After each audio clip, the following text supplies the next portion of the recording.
What is up, people? We're back with another video. This is going to be a little bit different this week. We're in Bangkok, number one. We're recording a few podcasts here. We're going to be doing a full week, a couple of days of behind the scenes, and this is going to be pretty sick. So if you've been used to this channel, you've been seeing podcast. But what we're going to be doing today is have a videographer. We're going to be chilling, heading to the studio, getting in a session and doing some behind the scenes stuff. Of course, with Kickoff sessions, it's always been about creating good episodes, but now we're going to be showing you how we do this. We were just chatting beforehand about how you have to live the content you want to put out. So today we're going to go through exactly our process of how we're creating good shit, and that's going to be the idea. So we'll get straight into it. Basically, guys, Bangkok has actually a lot of significance as well for myself. So the first time I went traveling Asia was actually landed in Bangkok. So that was 6 years ago. So 6 years later, we've gone full circle, whereby obviously I've been living in Asia for the last couple of years, and now being back here as grown up. So it's pretty cool. We're gonna go get set up now. We're gonna head to the studio, meet Jack, and get ready for the podcast. We're just chatting about preparation for whether it's a fight, whether it's a podcast, whether it's training, and at the end of the day, you're always only competing with yourself. Even for today's podcast now with Jack, I went through all of his content, and he's obviously competing pretty soon, right? Or fighting pretty soon. And it would be a disservice if I did not put in that work. So we spent 6-7 hours looking at his videos for the past couple of months, analysing what he's saying, seeing his thought process, and this becomes important for the content, right? Just like we were discussing about any type of content strategy, not even to do with podcasting. If you're not putting in the work to at least make it as best you can, then it's not even a point doing it. This is a complete waste of time. I should have just stayed at home, basically. It's not even about the result. It's like if you did everything up until that point and made it as best as you can, and then everything else that happens is kind of out of your hands to some degree. At the end of the day, the preparation comes from behind the scenes, not what you're going to see afterwards, which is going to be the podcast.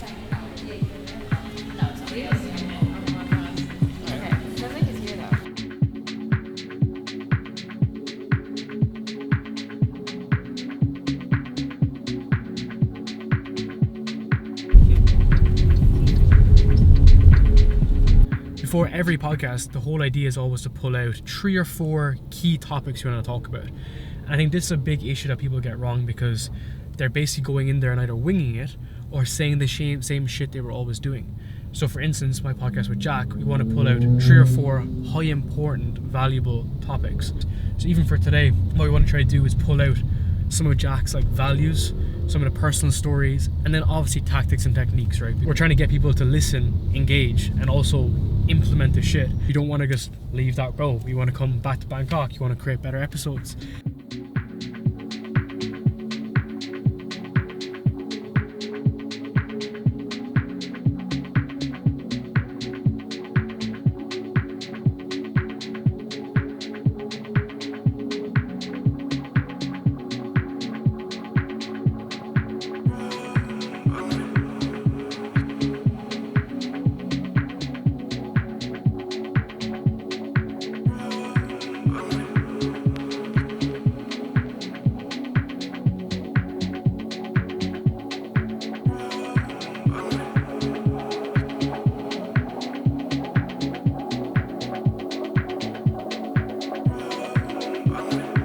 Much fun again. It's been a pleasure.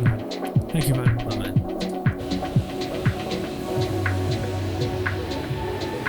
Here's Earlies. This is exactly what we need. My brain is just fried.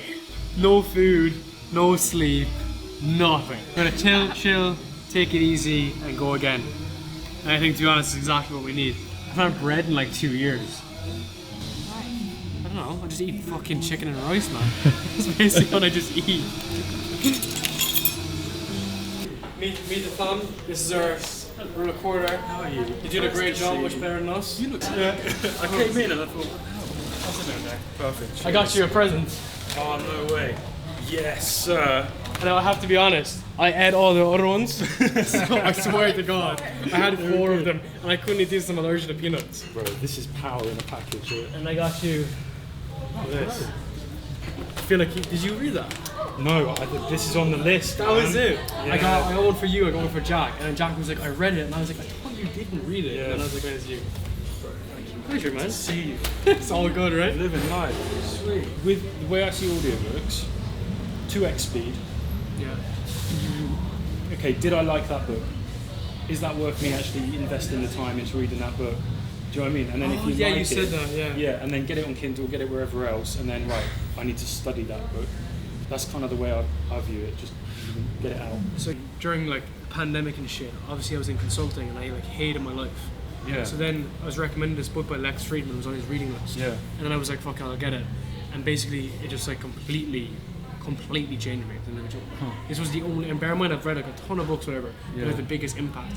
And basically the whole idea is that there's suffering in everything. Yeah. So the example of it is like people in Auschwitz, they were put into like work camps, work labour, and they would be outside like hacking snow at like 4 o'clock in the morning, right? Yeah. But one guy was like looking at that robin, a pink robin that was on the tree. When he was looking at that would like delight him every single day. And that was the whole premise of it. In any suffering, is always like light. This for you was real pivotal. Well, that's when I started, because basically I was doing loads of shitty like side hustles, and instead of starting like my next side hustle, I started a podcast as a result, because this was more like meaning. Yeah. And then I was doing career content at the beginning, so it was more like career stuff. Whenever I spoke to people like $100 million CEOs, they'd always come back to either this book or like this purpose, which is just like the search for meaning, versus like trying to fucking 4x my Ibiza. You get me?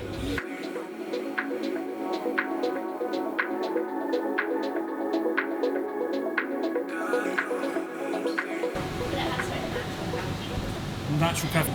Slowly as your body digests it so that the caffeine lasts long. So this is the thing, right? Everyone knows you've got to play the going game. It's a tell. You have to clean up its shit, and look, because I haven't had coffee, I need to give it more XP. So let's give him something healthy, and then he'll be happy. He's had some coffee, and then he says, "Please play with me." This is the bad side of gamification. Right? You have to help me. Come on, you have to hit the healthy food. Hit the healthy food. You can't get the ones that are dull. Yeah, if they're dull, they're rotten. You can't have those. You're only the healthy food. Once I get to 100, time's up. So that's it. So I played a game and got coffee. That is pretty sick. What's up, people? Now we're at the gym. We're going to get a session in with big boy Tom. Tom is the big Scottish, Cyprus, Welsh, big Welsh beast.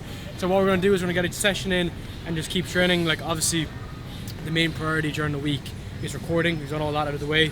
So now what we're going to do is just chill for the evening, get some good sessions in, get a good workout in, and then we're prepping our podcast tomorrow with Tom as well. Tom has really mastered like going deep into brand. So we're going to do that tomorrow, which is sick. We're going to get into a workout and see how it comes along. Flu or whatever it was. Man, like that was not like too heavy, just some glutes, hamstrings, small bit of quads.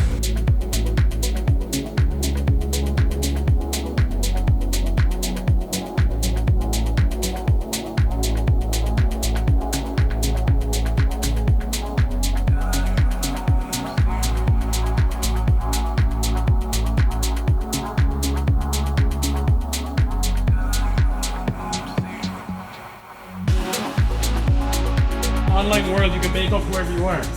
In the gym, you just can't hide. Yeah, right? But there literally is no hiding. It's like you can tell exactly how long someone's been training, how hard they've been training. Are they just like here for the scene, or are they actually working hard though? Do you get me? Like you can like disguise yourself in any way online and say like you're making up this money or whatever. But like in the gym or fighting, you can tell how good someone is, or not how good someone is, but like how about it they are, how much they're actually really into it. You're forced to showcase what you have. It's not what you're going to do, it's what you've done.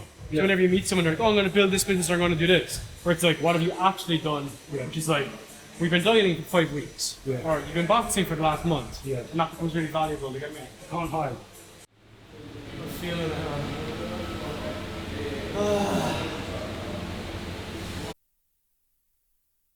What are you doing now? I'm going to go back, record a video. So, get some bits done. So I'll get some bits done, feel good for tomorrow. I might get a massage as well. Turn, man. Yeah, Tom? Nice to meet you. Nice to meet you guys. Nice to meet you. Hello, this is your first time here.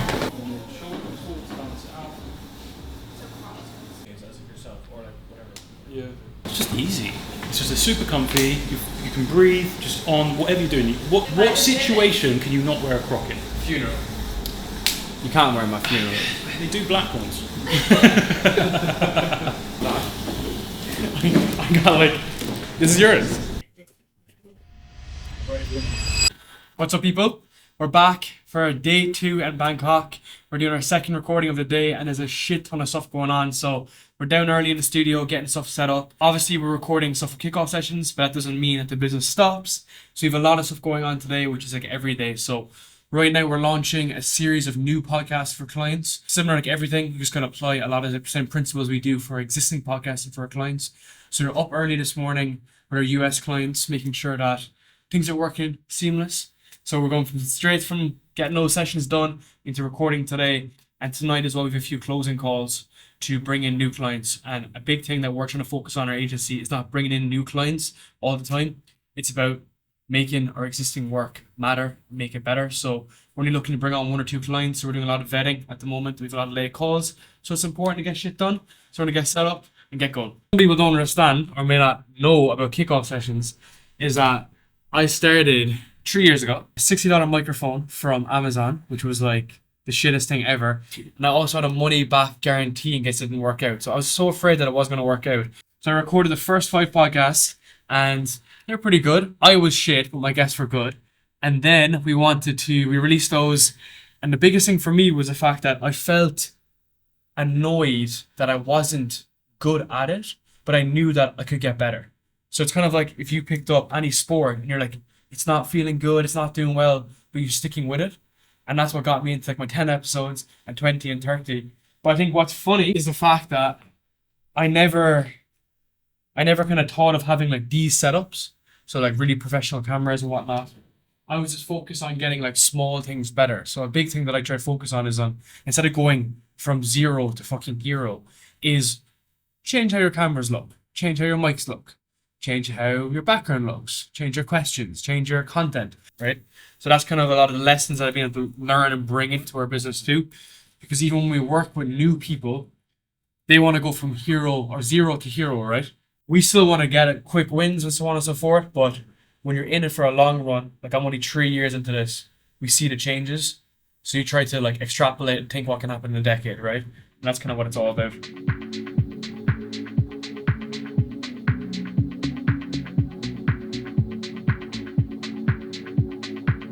Ask yourself that question, moment to moment, day to day, week to week. How can I be most valuable to others?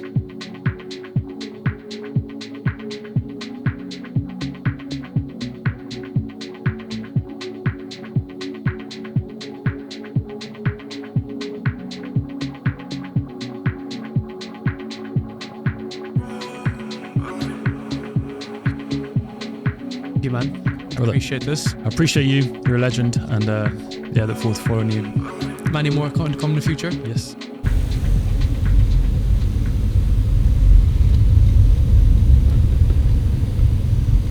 Fans. Any fans? Only fans. Budget fans?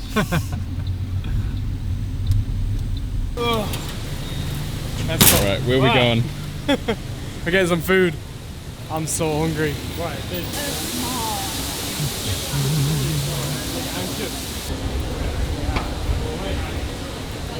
so that was a big monster feed.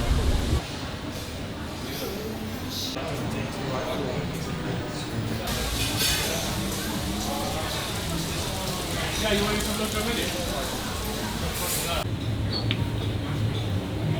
I'm like, this looks good, and that looks good, and this looks good. If I could change one thing about me, is the fact that I wouldn't be allergic to nuts. Hopefully when Jasper allergic to nuts. Yeah, I could be anything. I could be 6'4", I could be shredded, but it's nuts. I want the nuts. Oh, thank you so much.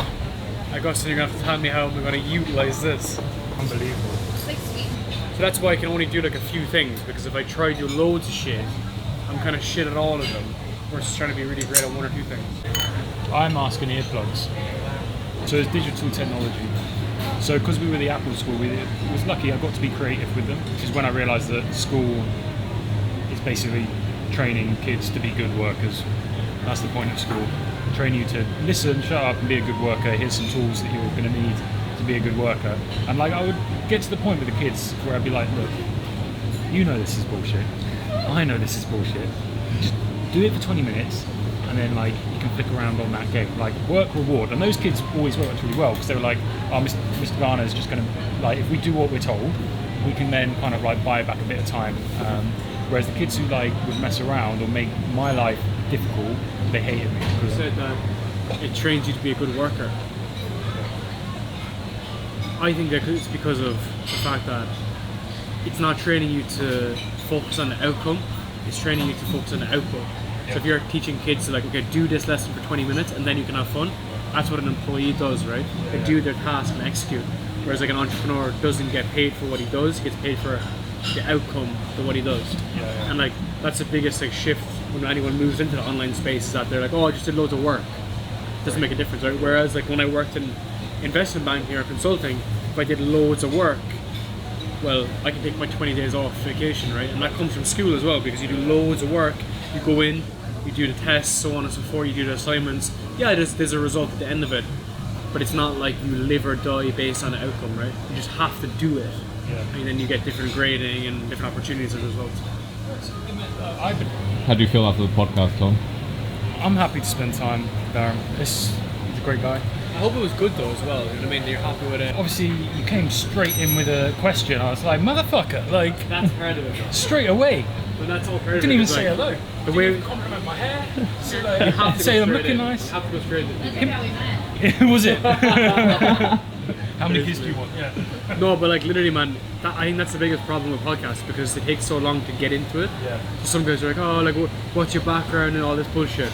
So we'll do like a preview clip, then straight into that, and then we might do the small intro we try to do.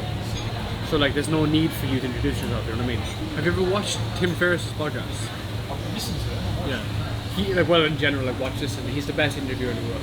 But the way Tim is, because he makes his guests feel so comfortable, so he can ask those questions, and he'll also do something where he'll sit and ponder, like you mentioned with the fucking comedian, man. He said they'll sit.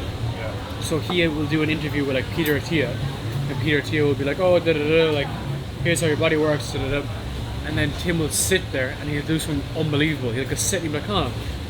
And he'll look at his notes, he'll be like, there's different ways I can take this conversation, and I want to take it this way. And he'll say this, and he'll go then again. Interesting. Versus like, question, and he just goes nowhere, right? What you said then, it makes the guest feel heard, because he said, look, well, we could go in all these directions, and that shows that you understand the nuance of what they said. But he said, oh, I'd really be interested in digging in this. Opening up about something that deeply inspires you, that lights the spark in like the fire in your heart. And I thought, oh, cool. So anyway, like, you wouldn't feel heard, and you're not going to continue to do that. So the depth of conversation, yeah, it's like you said, giving people space and comfort to be themselves around you is like the best thing you can do as an interviewer. Cool. And you're a master at it. That's a big thing. Yeah, it's a really big thing.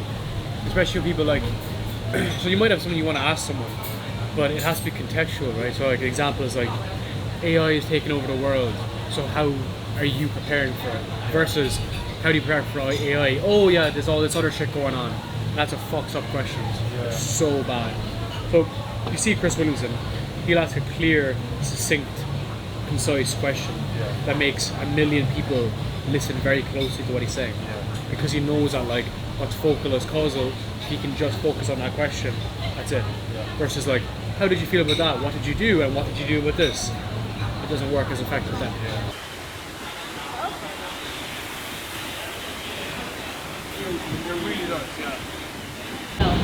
Alright people, we're wrapping up the Bangkok vlog here. Hopefully you enjoy this different type of session, so it's not just podcast. Bit of behind the scenes shit. Hopefully you've been enjoying it, and if you do, subscribe down below. We're on the quest to 100k. We're going to get there soon, maybe in a few months. So hope you enjoyed this video, and I'll see you in the next session.